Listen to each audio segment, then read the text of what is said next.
Moj sin je Berislav Žužić, dijagnoza mu je non-Hodgkin, limfom T stanični i liječenje po protokolu leukemije. Kad smo saznali da je dijete bolesno, naravno da smo prije svega doživjeli šok, a vjerujem da je to jedna prva dionica koju čovjek kad to tako doživi, svi uglavnom isto. Ostanete iza vrata s dijagnozom i onda mislite šta sad. Moje osobno iskustvo u ovom slučaju je bio u Božjim rukama. Ja sam tog trenutka otrčala u katedralu, isplakala ono što se sve moglo isplakati i rekla sad Bože idemo zajedno u borbu i to je bila moja prva nekakva pozitivna energija s kojom sam se ja napunila da bi mogla uopće ići u tu borbu. Meni je možda bilo u prvom nekakvom tom kontaktu teško shvatiti uopće kroz što ćemo proći, jer ekipa koju sam ja možda mislila da će nas tamo dočekati, nekakva psihološka, da li tako, koja će nas usmjeriti za dalje, kako ćemo se boriti, kako ćemo tu se naći, kako ćemo riješiti obitelj, komunikacije, ipak ostati u Zagrebu sa djetetom bolesnim. Posložiti to u sekundi je nemoguće, a sve ostalo na nama. Ne postoji služba, nije bilo nekakvog razumijevanja u tom trenutku, jer liječnik naravno on radi dio svog posla i malo je, moram reći, onkologa. Trebalo bi biti više, struke je malo, treba biti više i medicinskog osoblja, što naravno danas više znam nego onda, ali onda je to zaista bilo meni preteško shvatiti jer nisam znala zašto kud idemo i koliko će to trajati, da će to u stvari trajati godinama.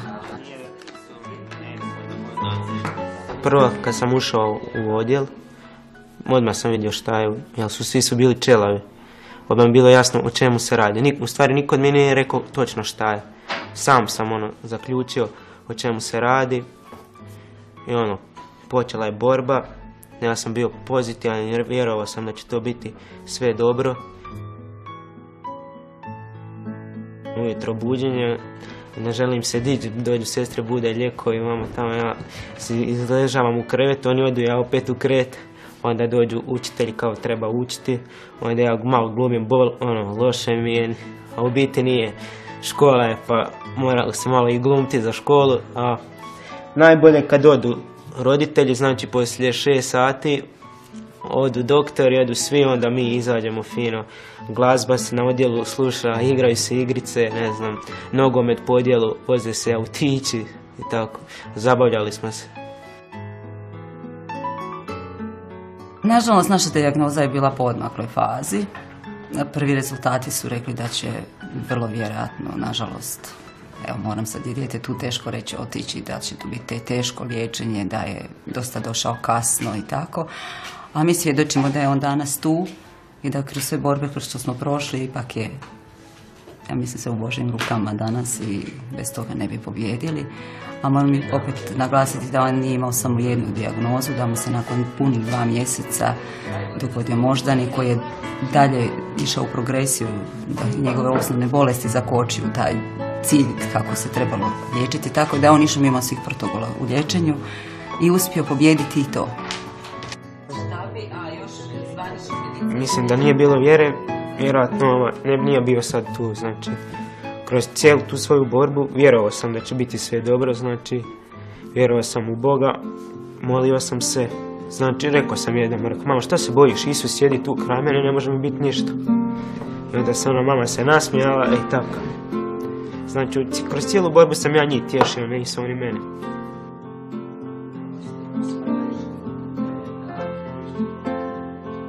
Meni je vjerski način kojem sam ja živjela tada jako puno pomogao, vjera u Boga, vjera u Krista, a meni osobni uzor je majka Tereza.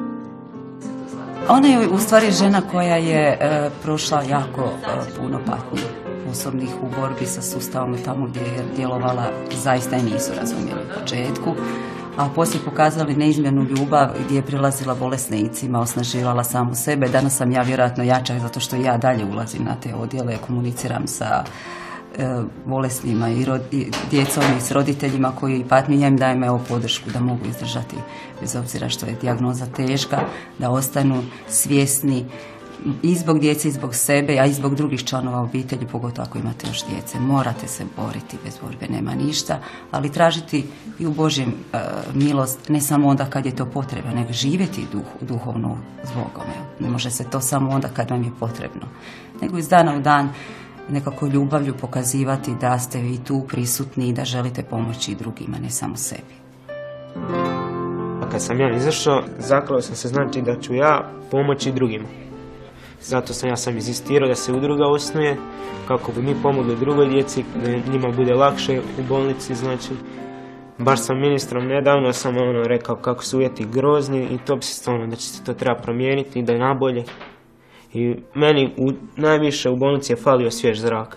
Znači, bio sam 4 mjeseca u bolnici zatvoren, nisam mogao izaći, a bio ono ljeto, vani cure, a ja u bolnici.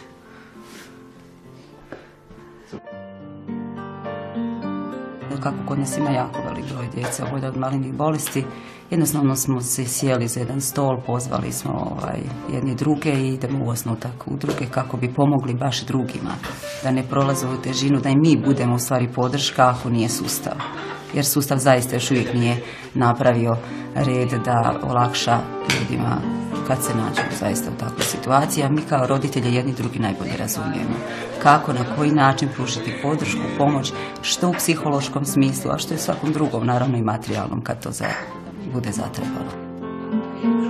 Ono što pokazuju djeca, to je iznimna hrabrost kad se bore kroz svoju bolest. Oni su nešto najljepše što se može dogoditi općenito u životu, a kad prolaze borbu, puno bolje i jače prolaze od odraslih. S obzirom da su oni djeca, hrabra djeca, to je bila naša odluka da bude jednog roditelja onako, htjeli smo dijete pa hrabro. Mislim da je tu sve rečeno. Njihova hrabrost je zaista velika. Humanitarne akcije koje provodi udruga Hrabro dijete namijenjene su svoj djeci oboljeli od malignih bolesti Hrvatske i želimo pomoći naravno onima koji su prioritet. Teško je stavljati prioritete na vrh i nama osobno kad se sastanemo, ali evo, zbog nemogućnosti financija mi se do sad uvijek dobro dogovaramo i sve to ide u nekakvom pozitivnom smislu.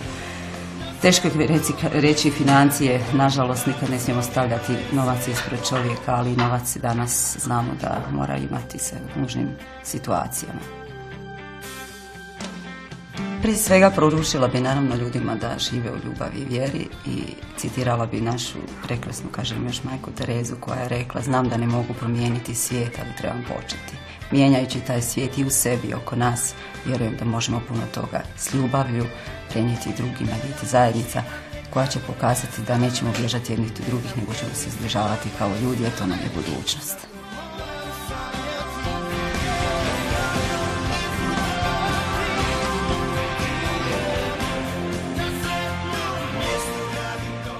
Zapovjedam ti, reče tada uzetomu, ustani, uzmi postelju svoju i hajde kući svojoj. On ustade, s mjesta uze postelju i iziđe na očigled sviju. Svi se snebivali, slavili Boga i govorili: takvo nešto još nigde ne vidje smo.